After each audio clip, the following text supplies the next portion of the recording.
Hello guys, in today's video I will be showing you how to fix TikTok rewards not working problem. So the answer is easy, just go to the settings and then scroll down to the apps section and then go to the search and search TikTok and then go to the storage, and here you will find this clear cache option. Click on it. Now you can go check it if it worked, and if it didn't you can try to restart your phone or turn the Wi-Fi off and on, or the Bluetooth or the airplane mode. Also you can try to clear data, but be careful. If you clear data, all these applications data will be deleted.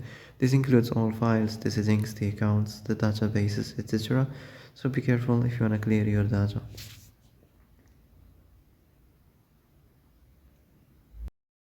And that's it for today's video. I hope this is the answer you've been looking for. If you like this video, don't forget to like and subscribe, and see you in the next video. Thanks for watching.